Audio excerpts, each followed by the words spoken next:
Episode 1, The Story of Jolly Joseph, Chapter 1.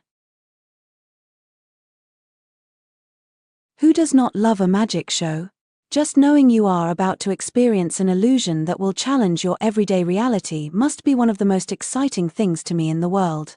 As we grow older and realize the acts are indeed non-magic, but carefully constructed deceptions and sleight of hand, once we are watching the show, it's difficult not to be transported to the spectacular world of card tricks and vanishing spells. The magician can cut a woman into two, or make a rabbit jump out of a hat. We choose to believe, despite all the logic we have accumulated in our lifetimes, that what is happening in front of us is real. We all create our own kind of illusions every day. We tell little white lies to add color, shape, and sparkle to dull events or to get what we want. We justify it by telling ourselves, "No harm, no foul." To one woman in India, the lies and illusions began small, but as her greed grew, so did webs of deceit. The crime I am about to tell you is so unbelievable and fantastical that if it wasn't for the thousands of pages in the form of affidavits, statements, and other formally released documents, from the police and courts, you would be excused to think that this story is more fiction than fact and that surely you are hearing the script for a Bollywood movie.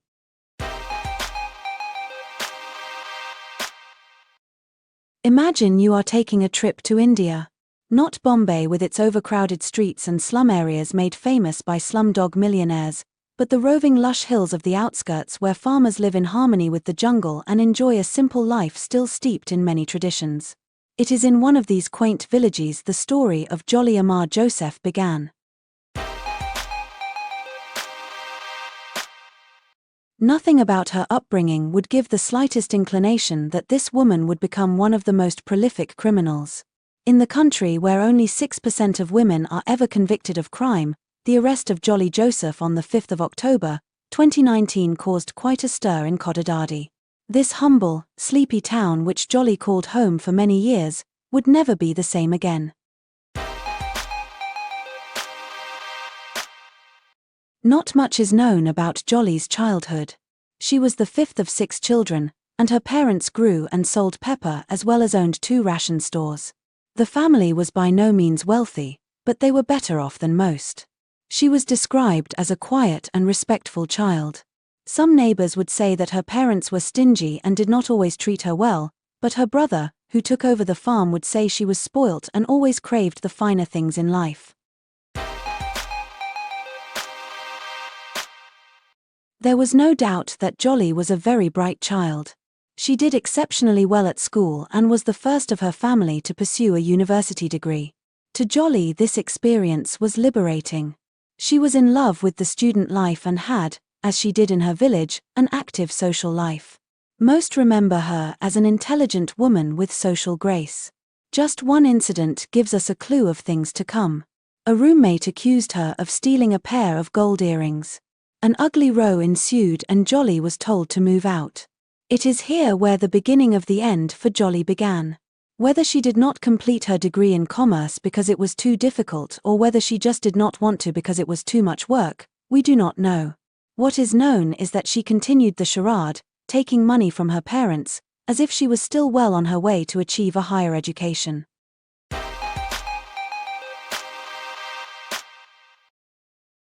In May of 1997, Jolly would attend a family gathering of Munjayaji Matthews, during which she met his nephew, Roy Thomas.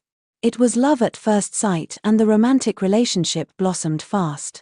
In a country where arranged marriages are still frequent, the love match seemed ideal. The problem was that neither Jolly nor Roy were prepared to work for what they wanted or had. By all accounts, Roy was lazy, lethargic, and unambitious, and he had a serious alcohol dependency problem. Jolly, on the other hand, had lied to her parents about her studies. The blurring of the truth was becoming a trait she was becoming comfortable with, and with little effort she and Roy convinced her family that Roy was employed and earning a decent salary. The fact of the matter was that Roy's parents had, for the majority of his life, provided for him. To Roy's parents, she carefully portrayed herself as an educated woman with a master's degree in commerce. Roy's parents were impressed. Both were well-respected teachers, and Tom Thomas even owned the Divine Education Society, a learning institution with a good solid reputation.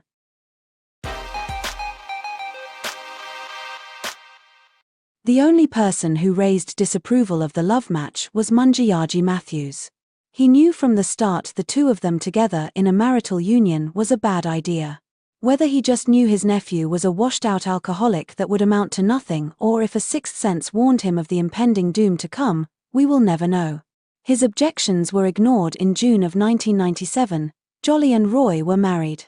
Her attempts at gas-lighting her and Roy's situation and manipulating the narrative had succeeded.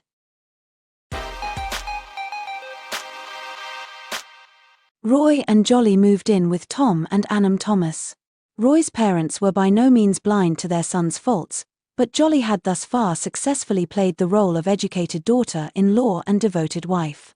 Of the elderly Thomas couple, Annam was the more dominant. She ran her career and the household with an iron fist. This matriarch was by no means a tyrant. In her community, she was a revered member of her social circle, and she and Tom not only taught children in the village extra lessons, but they also took the time to mentor and give advice to younger members of their community. To Jolly, Annam embodied everything she wanted to be. She admired the elderly woman tremendously and idolized her mother-in-law with a combination of prideful envy and adoration. In 1999, Jolly gave birth to her first son. Roy, as predicted, had made no real plans to pursue a career or to provide for his young family. The couple was completely dependent on the income of Roy's parents.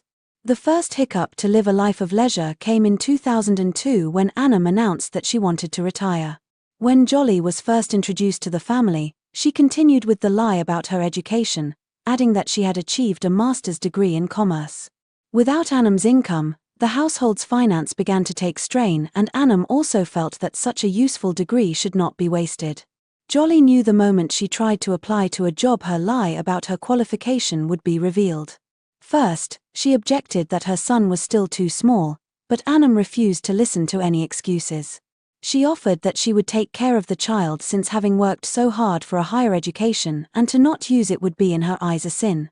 With her back against the wall, instead of coming clean, she adds another layer of cards to the flimsy house of cards she was building.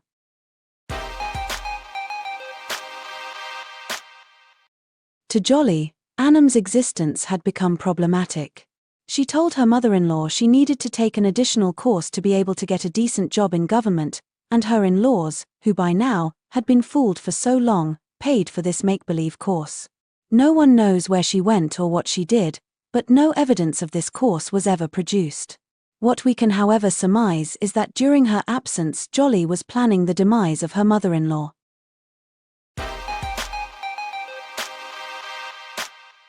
During the Festival of Odom, Jolly returned home to her family. She openly later admits to attempting to poison her mother-in-law soon after her return. The first time just gave Annam indigestion, and the second time resulted in her having to stay in hospital. Then Jolly remembered the product, dog kill, her father used on the strays around their property. Shrewdly she procured the poison from a veterinarian in the neighboring town. Then she did something that, to me, solidifies her personality as pure psychopathic. She tested the poison on her dog that she had had since childhood. It begs the question of whether she was, for all the years she had the dog, really a doting owner or just reigning the emotions. The dog sadly immediately died, and the plan was set into action. During Onam no servants were present in the house, and Jolly took it upon herself to prepare a special bowl of mutton soup for her mother-in-law. Within minutes Annam started foaming around the mouth and fell to the ground. Jolly immediately shouted cardiac arrest. Despite valiant efforts, Annam passed away quickly and no one raised an eyebrow. She was, after all, elderly, they argued, and thus no inquest was requested.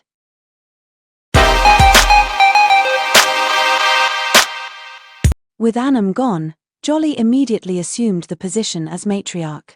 She became to Tom, who had for the most part depended on his wife, a daughter, more than a daughter-in-law.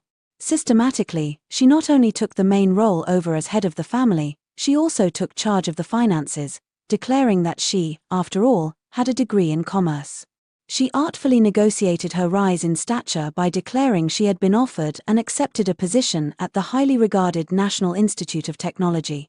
Her motives for this deceit are truly baffling. She went as far as forging fake identity cards and even a sticker with the university logo on the side of her car. Her second husband, and there will be a second husband, would tell police how she would pretend to be on the phone, talking to students or other employees of the institution. All of this was revealed to be false. No records of her working there would ever be found. What she did for the 16 years she continued this lie, no one knows. Perhaps the prestige and admiration it gave her was an enticing enough reason. The fact that no income seemed to be earned from her many hours at the university working seemed also not have raised any suspicions. She would borrow money from her parents at times, but soon it became clear that the only way to obtain all the wealth is by getting rid of Tom Thomas.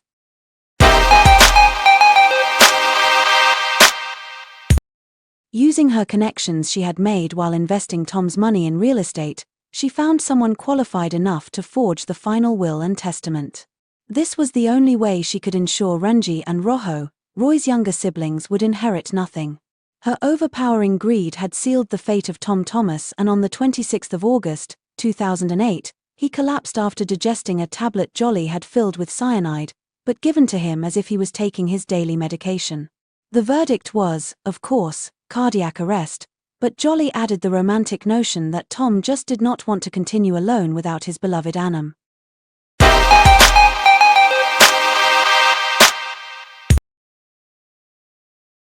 I want to turn on my hazards here and tell you a little bit more about cyanide. It's a poison found mostly in tiny amounts in the seeds of certain fruits and nuts, specifically almonds. It can be found as a poison in the form of a gas or as potassium cyanide crystals. It's one of the most agonizing and terrifying ways to die, and not at all a fast death. Once someone has consumed cyanide, death will be knocking at your door fashionably late, anywhere between 5 and 20 minutes. As the poison slowly seizes your respiratory abilities, your organs slowly shut down one by one. Apart from the horrifying agony, seizures soon follow, and foam, which eventually turns into blood, will froth from your lips. There is nothing slow or painless about this way of dying, and the poisoner must know that this is one of the cruelest ways to end someone's life. Oh, and before I forget, I also found out that cigarettes contain trace amount of cyanide, so if you smoke in a room with your children, you are effectively slowly poisoning them.